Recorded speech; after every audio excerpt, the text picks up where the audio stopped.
Greetings from Seoul, Korea, and welcome to the GSL Code S. Tasteless and Arctos is here. We're back. We are back, Tasteless. StarCraft the return II of Code back. S. Yes. The return of Tastosis. It has been so long. It really has. It's, you know, that's the off season. That's what it is, but it's finally back for us, and I'm so excited about it. We have an insane group to kick it off. We have the weirdest season of Code S ever by far. Easily. Only 3 Terran players. What? It's like a parallel universe compared to what we're used to seeing. If you've been following us for a long time, this time, Tasteless. Exactly. If you've been following us for since the beginning, the GSL was always very Terran dominant. There was always there was never a moment when a Terran player could really complain. You know, saying, "Oh well, Terrans can't make it." Yet they did complain. Well, they did please complain. Continue. Yes, this is true as well. And now times have changed. Yeah, they definitely can complain a little bit more because there are so few of them here in Code S. It's going to be crazy. We'll have to see how far our few Terrans get, though. I think that a couple of them have a really good shot in deep, notably Maru and Byung. I think that they are really good right now. You also got to keep in mind that because there's so few Terrans here, a lot of these players here that are in the season of the GSL Code S might not be very focused on Terran in general. That's for sure. They might just wait until right before they have to play a Terran to even focus on that matchup. So there's that factor as well. Yeah, you're going to work on your verse Protoss and your verse Zerg matchups far more than the other ones this season. It's so good to be back, by the way. It's been so long for us. I feel like this has been one of our longest stretches of not doing any StarCraft II, right? There was so few... There was almost nothing in there, you know? It's just that... From November to January every year is usually the slowest period, at least for us with esports. I always call it the off-season for StarCraft and esports in general, but definitely for StarCraft. If you look back for the past several years, there's just very little in there. There's hardly any tournaments. People are traveling for holidays and stuff, and, well, I'm just glad it's back, Tasteless, finally. Yes, it's good to have it back. StarCraft II has been evolving and changing. We're just waiting for Legacy of the Void to be coming out here. But, yeah, I mean, the game has developed so much. We've come so far now.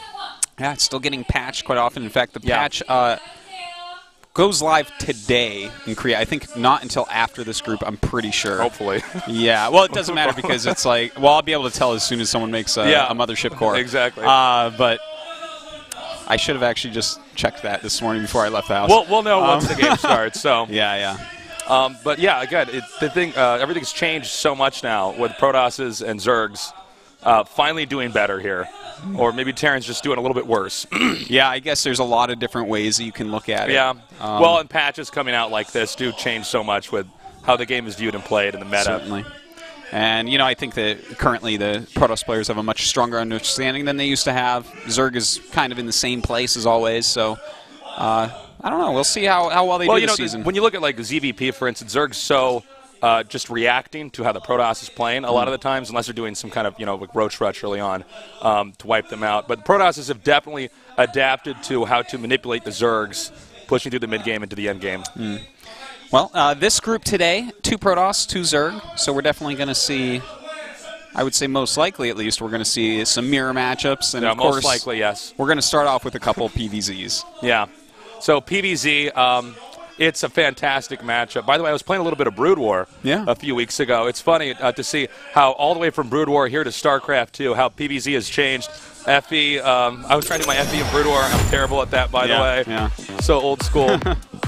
So here's our league format. As you can see, we have a much bigger prize pool, kind of like old GSLs, and we will have the round of 32 through round of 4 every Wednesday and Friday till that's all done, and then the finals will be on a Saturday. Our map pool includes Polar Knight, Yansu, Frost, Habitation Station, Heavy Rain, Daedalus Point, and Altazim Stronghold. Some interesting maps in there, some bad maps in there. It's going to be fun. We have some of the maps we've used before, like Yansu and Polar Knight, Frost 2. I'm interested in seeing with the newer maps how that's going to impact. Well, Daedalus Point, that'll probably be a pretty Zergy map. Yeah, the way that's structured. That's for sure. So, going to be fun, though, to see these maps in more use at the very top level of pro gaming. As you can see, 65 grand on the line. That's a lot of money. God, 65 compared to 14 is so different, too. So here's our group lineup.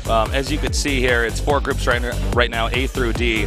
And as we mentioned before, hardly any Terrans here. That's right. Supernova, of course, did make it in. He'll be playing on Friday. That's going to be a lot of fun. No other Zergs for these 2 weeks. I mean, Terrans for these 2 weeks. Plenty of Protosses and Zergs, though, and some really insane groups, as you can see. Like the fact that SOS and Su are in the same group. We have Sora and Solki, 2 of my absolute favorites over in Group D. And, of course, today's group, Rain, Solar, Hero, and Dongregu. Absolute How do you think DRG is going to do today? I think he's going to get just completely bopped. I think a bopping is going to He's so good right now. He's playing very well. But with the people he's up against? The people he's up against, we can talk more about that in a minute. But, yeah, I think he's dead. As you guys could see here, we have Group E, F, G, and H. Here's where our other 2 Terrans are hidden here. Yeah, Maru amongst and these Byung. Zergs and Protosses. And look at those groups, man. I feel like Maru's going to make it out, and I think that Byung has an okay chance. But Party and Myungshik, 2 amazing Protosses. And don't forget how crazy True plays. He's a very aggressive Zerg, so he's going to have a hard time. And now, as you can see, the players by race here. And from Code A to Code S, yes. 2 Terrans make it in, about a quadrillion Protosses and quite a few Zergs. And our players in blue here, they're the first players in Code S. First time here. Yeah, a lot of people with their first times, but these guys... And, you know, look at the number of Protosses we have here. It's not as many of the old school Protosses we're used to. A lot of these newer guys, and I tell you, and some even of them really Protosses deserve we it. have, besides, I mean, Squirrel Younghua, Hero and SOS had not, you know, they were not there since the very, very first days of the GSL. So it really goes to show you that Protoss is a race as far as the players go. It's been a massive shift in who's on top. And in fact, the oldest school player here for Code S, as far as Protoss goes, I believe is actually Parting. I think he made a Code S before Squirtle did, if I recall correctly. So did he? I think Are you so. sure? I thought Squirtle was around before him, but I'm pretty sure. Maybe I'm thinking of when we he was learning when we were doing the team league. Yeah. I think that's what I'm thinking of. And yeah, I think, but I could be off on that. It's such a long time ago. Anyways, we're gonna get these matches started shortly here. It's the same as usual here. We got our players in the soundproof booths. If you haven't seen us before, because there has been a lot of downtime, but there is some more sparked interest in StarCraft now, that it's finally back on here with the GSL. Yeah. You're going to have a lot of fun here. We have 32 players. They're slowly going through these groups. Eventually, we're going to get down to the part where it's bracketed, and then we're going to have a champion. That round of 8 is where it gets really crazy, where it really exciting. To pick up. But I tell you what, this round of 32, despite the fact that there's no Terrans, it's really hard to predict these groups. Every single group I look at, I'm like, there are like 3 people in here I think we're finally at the point in time out. where there are so many people that are just so solid. It's funny because we were casting World of Tanks just a few weeks ago, and you know, that's a newer game here in Korea, but that is not. I mean, you just can see there's one-sided like matches. There's like over 2 teams that are pretty dominant, and the other teams are okay. Yeah. But when you have a game out that's been as long as StarCraft II has been out, everybody is so good. It's incredible. Yeah, you know, this is the most competitive it's ever been. It's continuing to get harder and harder, and let's not forget Pro League is going on right now in Korea as well, and that just adds fuel to the fire. The Koreans are practicing more and more and more and more. Yeah, there's just more established StarCraft II right now, which means, you know, there's more prize money and more opportunity to, you know, make a name for yourself. Indeed, there is. I'm just stoked. I want it to get into these first matches, me man. too. The first one is going to be Rain against Solar, and you know, Rain. Everyone knows he's one of my absolute favorite players of all time. I love Rain to death. Well, I think he suits the way that you play and think about the game. He's very conservative. He's very defensive. Yeah. Willing to take that, I guess you could say, somewhat of a defender's disadvantage early on economically to get all of his parts set up, all the tech he needs. And he makes it work, man. Not a lot of people can do that. A lot of people, if they don't have complete control of the early game, just lose in the econ battle, but he knows how to push out. You know, with Protoss, it's a race where you have to have all the different parts together to win in the end game. And now we're going to go to an interview with Rain. 개막전을 하게 됐는데 오랜만이라 좀 떨리기도 하고 기대가 많이 돼요. 그래도 우승자 출신이잖아요. 그러다 보니까 자신감 있을 것 같은데 어때요? 네, 요새는 다 잘해가지고 그냥 오늘 하늘에 맡겨야 될 것 같아요. 하늘에 맞추겠다. All right. We're having a hard time getting the audio in here for that. Hi, Artie. 네, 정윤종 선수. How you doing, dude? So I'm doing really well. How's your kid doing? 정윤종 선수. How's that little baby? She's cute as a button, man. Yes, she is. She's cute as a whole bag of buttons. A whole bag of very cute buttons. 이 사수만의 She's cute as a 밟기 위해서 fashionable 노력을 Japanese 많이 jacket 했다고 thesis, 합니다. and we can know how many 삼성 buttons 갤럭시 can be on one of those things. Oh, there are 강민수 plenty. 씨를 만나뵙겠습니다. 어서 오세요. 네, 안녕하세요. All right. 제가 And once we're 정말 done 만나기 with the 전부터 interviews here, 기대했습니다. 사수 we are going to 올라오는데 go into these games. 이거 꿈이면 Indeed. 어떡하죠? But you know what? Let me talk about this a little bit Yeah, more please. because I have a very specific prediction for this group. Go. Now, as I was saying, Rain, absolutely one of my favorite players, and in fact, DRG, one of my favorite players as well. But as far as Rain goes, 네, I 정말 think 말씀해주신 대로 I 죽음의 think 좀니다. Solar, as we see right here, this Samsung Zerg, I think that he is going to eat Rain. I think he's he gonna is take going him to out? kill Rain. Solar is a Zerg player that he's like killing it in Pro League. Out of all 4 players in this group today, he's doing the best in Pro League by far. He's actually 4-0 against Protoss in Pro League, and these are like really high-end Protosses. You don't think, though, with Rain's style that you have such a man crush on, that he has a chance still of overcoming it? I'm not. The thing is, Rain's playing very well. Like, he just won a Korean qualifier, or got far enough in it to go to the IM Cologne that's coming up here. He's playing very well. He got top 8 in the last season, but I feel like Solar... I almost feel like he is a Protoss sniper as far as Zergs go. He's also one of these new-age Kespa Zergs that's just so scary, so solid, and they have such a good training regimen. And I think the Zergs are really figuring us out. Certainly. In this matchup, getting better and better at it. We can't forget that, of course, Rain is on SKT1. Basically the best team in Korea for almost every esport. I was going to say they've basically been the best for for like forever. And I got to tell you, my cell phone plan, I'm very happy with it. You know what's so funny about that? When I first got out to Korea, they asked me what provider I wanted. And I'm like, SKT? The marketing actually worked. I would have gone with KT if someone had asked me when I first came out. Really? You would have gone Flash, with KT? Man. Flash was on KT. Why would I? Bisu, ew. Well, it's funny because a lot of the sponsors that we normally see in Korean esports are Korean companies that you might not have any experience with. I mean, besides Samsung or something. We do, though. Out here in Korea, we do. Or even like Hot 6. That's only in Korea, correct? Yeah. That's not anywhere else, right? That's from Lotte. Okay, but it's not like in Japan or I don't know. Maybe they're maybe they're going international. I don't really know. I'm not sure. I haven't. I missed the last meeting at Lotte about that. The last sales meeting. Do you know when you first got out here? You said you got KT? Yeah. Oh, that's so funny. Yeah. Okay. Well, actually, I started with LG because no one asked me, but eventually I got KT, and then I eventually switched over to SK. By the way, as we always say, entry into the studio here is free. Come down, check it out. You can meet the pro gamers in person. You can meet Tastosis. Yeah. See us run on a bathroom break. Indeed. In between a match. We'll high-five you on the way there. Yeah, we will high-five you. We might not have washed our hands, but we will. That risk is yours. But that's how we make it interesting for you. We started out in our Mokdong studio over 3 years ago. Now we're here in Samsung in this baller studio now. It's huge. Yeah, it's so we've come a long way. It's pretty awesome. Pretty exciting stuff. I'm just so happy to be back. Yeah, it's good to be back. It really feels nice. Well, it's been funny. so long. It's funny because we hadn't really casted any StarCraft in a very long time. I want to say, well, I think 2.5 months. For me, I did something with ESGN. I casted a StarCraft thing, which is. Thank God, I probably would have suffocated. That doesn't count. I wasn't there. Yeah, that's true. So it's been since BlizzCon, I guess. Yeah. BlizzCon was when? November. Was it end of November? No, beginning. Like second week or something? Yeah, you're right. Yeah. So, wow, okay, it's been a very long time. It's been a very long time. Very long time. It's the off-season for you. Feels good to be back. Feels kind of weird to be back, too. But, feels normal for me. I finally feel normal again. All right. We see them all, here are our 4 players, Rain, Solar, Hero, and DRG. And they seem all getting ready, but don't worry. They're going to wait to play their match until we're done the first match so you can see it, too. We're actually making them do a free-for-all here.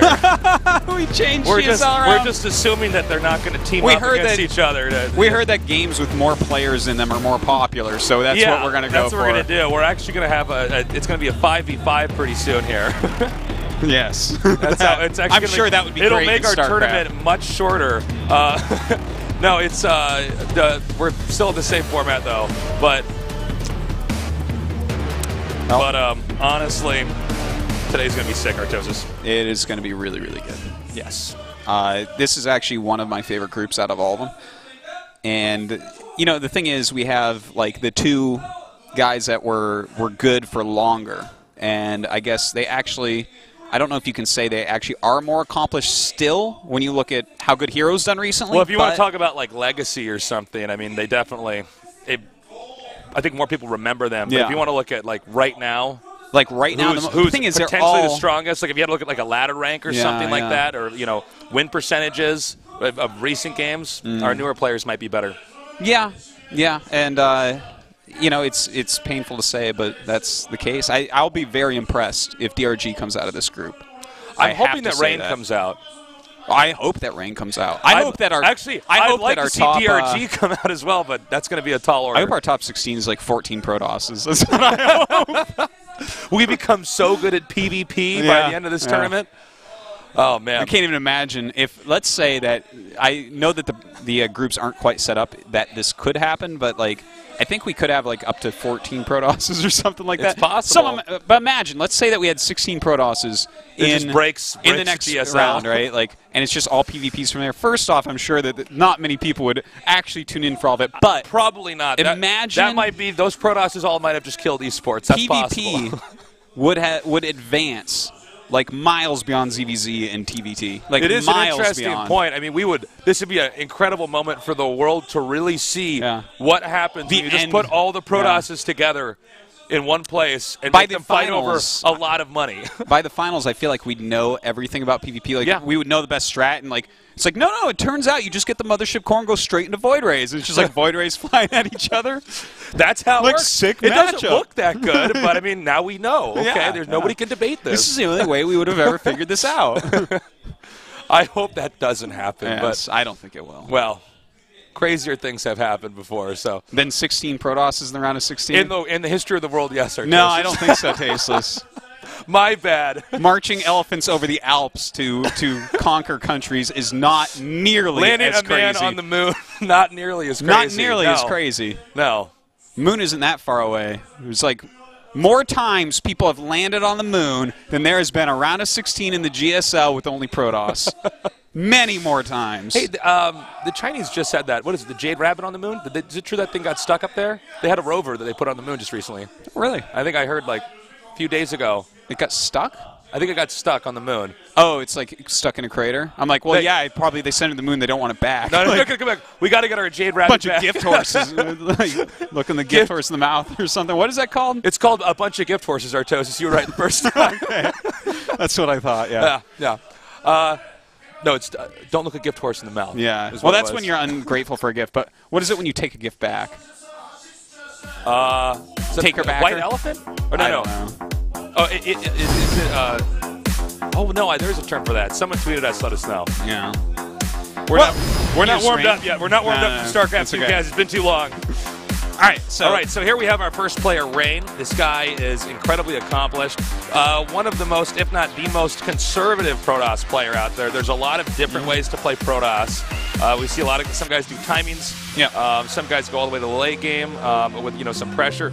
Rain is somebody who just tends to turtle, tech properly, defend everything you have, and then have this power push that comes out.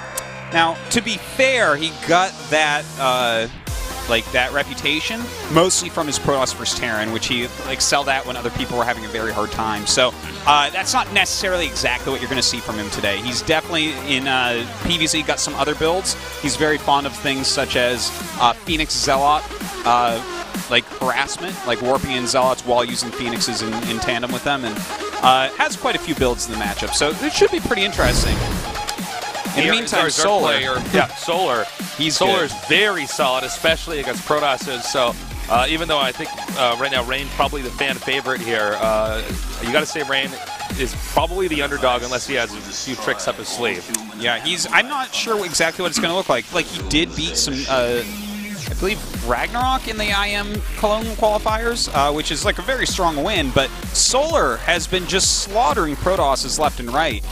And his ZVP is very, very good, and he's smart about how he does it. But if Rain has really studied his games, he's going to know this guy's kind of greedy. He goes hatch first almost every single time. Maybe he can get a cannon rush off or something. Somehow. Yeah, maybe. Something like that. Maybe. All right, so head-to-head here, Rain against Solar. Our map is going to be Yeonsu here for our first game here on our first day back at Code S for this year. I'm excited to see what Rain does on this map.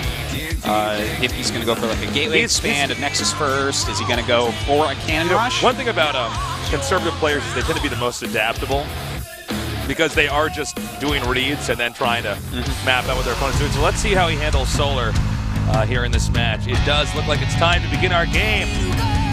So let's get ready for game number 1 here between Rain and Solar.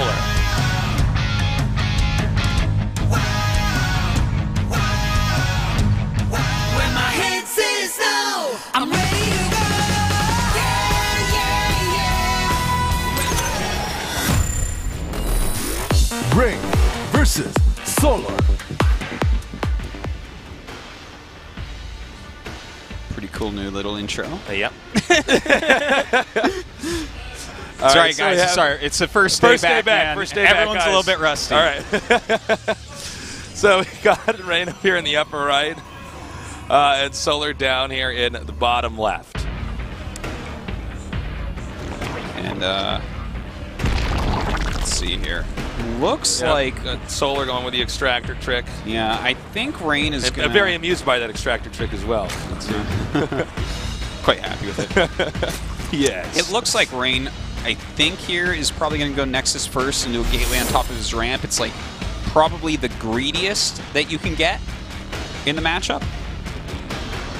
But we'll see about that. Could just go for the gateway right away. It looks like actually that is going to be his choice. All right, so gateway on the high ground first. And now, that probe now being sent out. Yeah, now we get to see, is he actually going to be going for a hatchery first, as he normally does?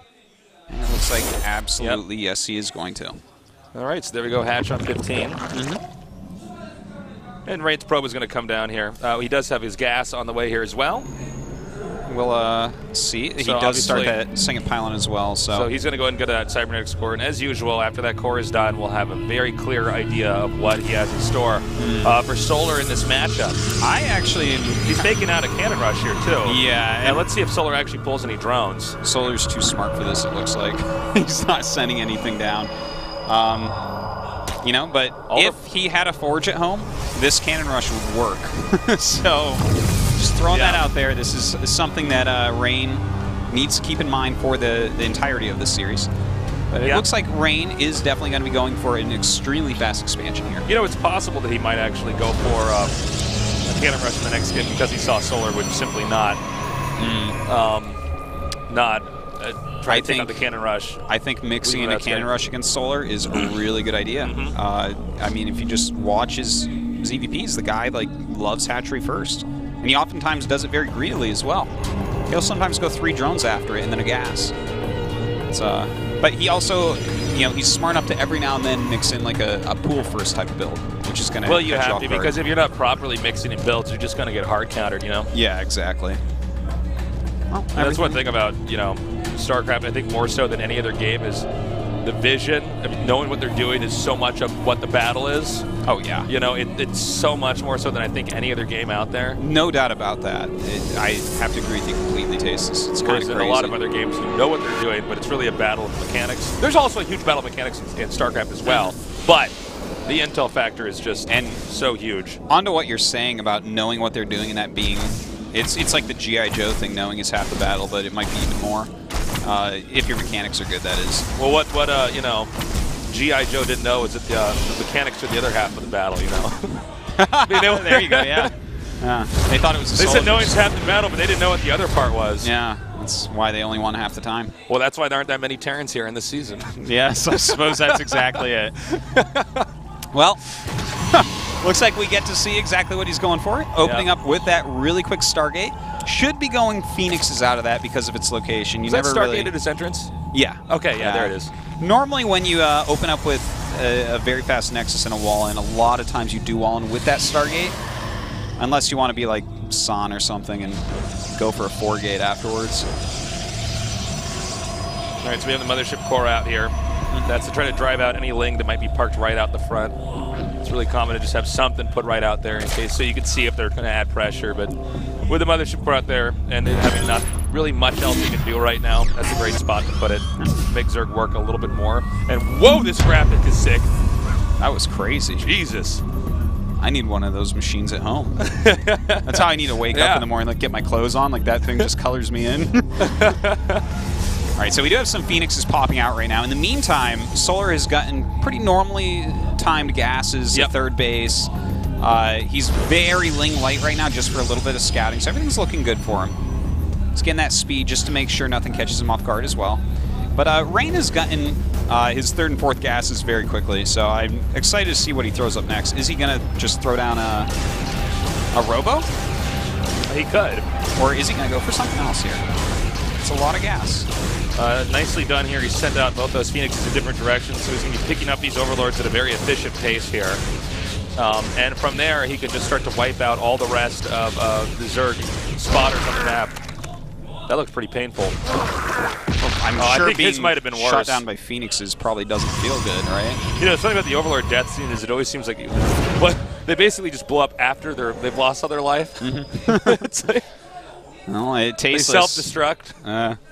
It looks here like we're going to be seeing a 7-gate. Okay. The Phoenixes are clearing off all the scouting on the map. And he wants to make this as hard to see as possible.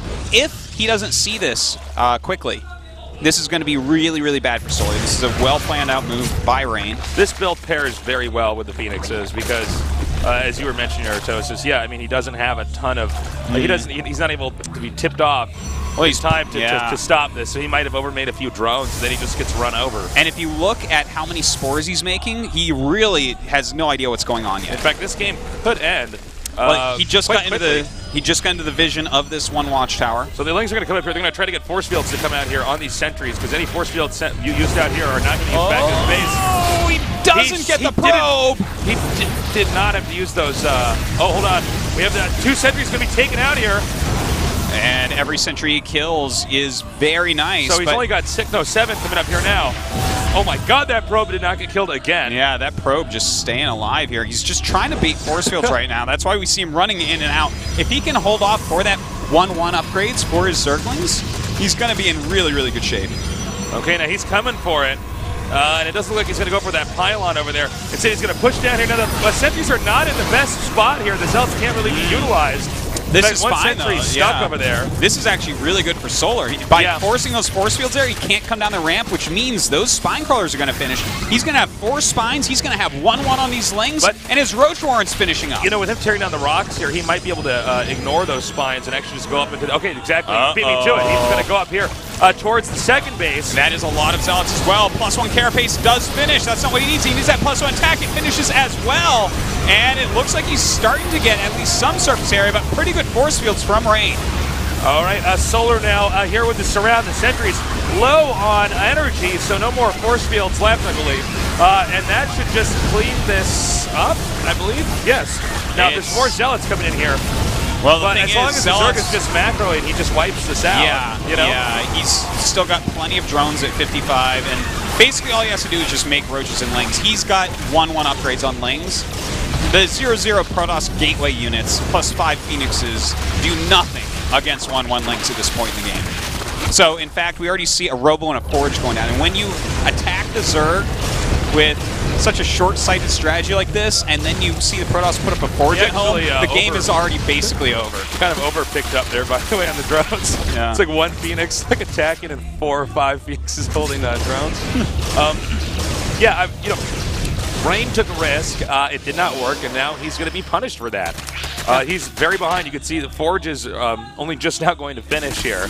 Well, this is going to be, I think, against somebody like Solar, a really, really big challenge to try to recover from something like this. Well, this is where we watch Rain turtle heavily while going into Colossus Void Ray.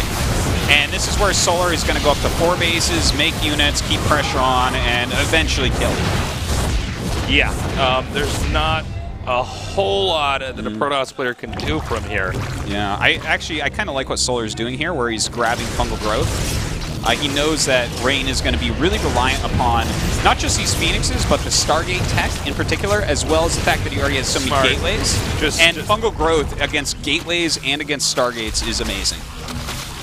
Yeah, and that will make it impossible for Rain to really breathe on this map. All these pylons wiped out here. And, you know, with Solar now having overmade Overlords, he should be able to then produce a big enough army to wipe out the third that's being made here. You know, if he goes for this third and it doesn't work, though, then he's in a lot of trouble. Because Rain definitely I would put as pretty well behind here. Like, I do not like the position of Rain whatsoever in this game right now. But that doesn't mean he can't come back. You know, if he gets a good enough death ball, he micros it well, and gets a couple good engagements, then suddenly it's going to be in his favor. And you got to keep in mind that Rain is, like we said earlier, this guy who is okay having somewhat of a disadvantage early on. That's right. He will turtle it out, and then with very good execution in the late game, push out and close in for a win. Well, his Phoenix Harassment is actually still doing a very good job. He's actually gotten quite a few drones. He's gotten some Queens and obviously Overlords as well. Thing is, we have a very solid economy here for Solar. He's got pretty decent upgrades so far with that 2-2 on the way. He's even going up to Hive, which I suspect he's going to be going into Ultras since he's getting that +2 melee attack. And recently we've seen a huge resurgence in Ling Infestor Ultra against Protoss. Now we have that fourth being taken here. And yeah, with that Ling Infestor Ultra, that's going to be really, really difficult to deal with, especially from just a deficit like that the Protoss is in. Gateway units plus Colossus is like not what you need. It also, I mean, when you get a Protoss, a lot of times who's going to be dependent on force fields, especially when you're behind. I mean, that's really one of the things that you can use to kind of engineer your comeback. The Ultras just steps on that. Yes, it literally just steps on it. It literally just steps on it, and that's the end of your story. Bowls into it. I mean, I guess we could take a closer look at the artwork. Let's go with steps. It's much more epic. Okay. It's like when that Treant stepped on the Orc and Lord of the Rings. That's what the Ultras does to the force field. Well, we see these Infestors catching the Phoenixes. It's kind of funny watching how many fungals you actually have to spend. You know, if Rain had a little bit better army, he'd probably move out right this second just because so many fungals were just used. But this army right now, if you look at it, looks like I mean, he might try anyways. Well, I think he's probably more than aware of actually how behind he is, and he's going to see if he can't do any damage. It's a good time because it's before Ultras, and it's while you know that those Infestors are very low on energy. They just use, how many fungals? They use, like, all the energy on all the Infestors, basically. Oh, he's going to catch this other Colossus over here. Ouch. Well, hold on, actually. We have the army coming back here now. Nice! Whoa. Really nicely done. Well, Roach is pretty fast. They're going to be getting out of here. Do you feel like that second time warp was worth it? I see what he was doing there. Yeah, I think it was fine. That second Quagmire was worth it, Artosis. I think it was fine. Giggity. We have just a few Roaches here. What the Zerg's really trying to do is just keep the Protoss constantly defending. I mean, these Roaches are basically expendable, especially with the unit composition that Solar's going for. And what's happening now is because Rain's had to turn around so many times just to make sure that his second base is okay and safe. Solar is maxed out now here with a very scary army and an upgrade lead. Yeah, he's going to have 6 Ultras popping in just a moment, and he has 8 Queens right now with a decent number of Infestors, good upgrades, as you say. This is going to be really tough here.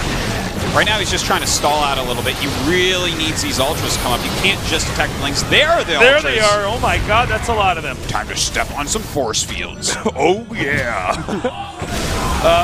All right, more fungals coming down here. We have Warpins, but it's in the back. The Zealot's not going to be able to be used as efficiently as they get filtered through those Stalkers. And, you know, with the sheer number of Ultras driving back this Protoss army, I can definitely tell you guys, Rain should not be able to get a 4th base. And we're talking about a Zerg that's already on 5 bases right now. Well, there is another opportunity here for Rain. And this time it's based more off Solar making some mistakes. Sometimes people overcommit into small, choked-up areas with Ultras, and you can definitely come back like that. But, ooh, some nice Viper play, pulling out this one Colossus, getting a free kill there, and GG. Looks like he just doesn't have enough, and Solar takes game number 1 pretty darn convincingly, if you ask me. Solar played very well back there. Yeah. To recap, that Rain did do a Phoenix opening where he cleared out the map, And then attempted to, how many gates? 6 gates? 7 gates?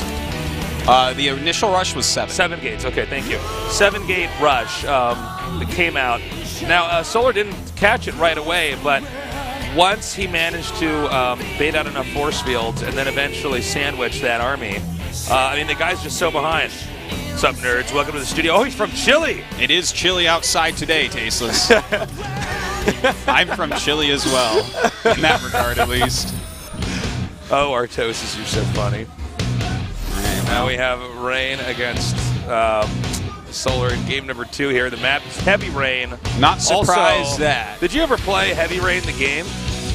No. You didn't? Have you heard of it? Yeah. It's really good. That's good.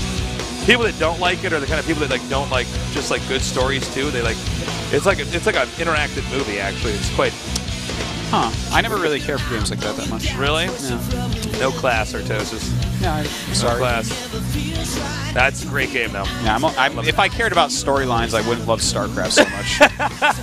Burn! Burn! What are you talking about? That great love story in space? You don't think that's amazing? What are you talking about? Huh? Oh, man. Oh. If I was Rainer, man, I would have, like, stopped Tychus from shooting her and shot her myself. Yeah, man. And then I would have high-fived and we would have gone and had a beer over Spoiler alert. Spoiler alert. Wait, did you beat Heart of the Swarm? Yeah. Woo! There's some parts of My that favorite story. part is when she just floated into the air. I'm like, oh wait, those wings are actually wings? Like, they don't even flap? It's not like a they don't even have I always membranes? thought What's it was like going a on? cockroach or something. They don't have wings like that. The lings can't fly either. You just would assume. It's weird stuff, man.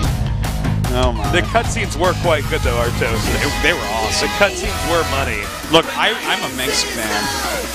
I want to change the I ending. want Mengsk to win. I want Mengsk in the end to go and kill off like the Zelnaga. He just like commands the I want Terrans Mengsk and to get wins. all the Zergs and put them in the zoo and stuff. Yes! Make them really sad. Make Yeah. the Zergling tail actually Yeah. just like sag down. Because Kill he's off not... the Protoss too. Yeah. Screw it. Terrans only. All right, here's game number 2 here with Rain against Solar.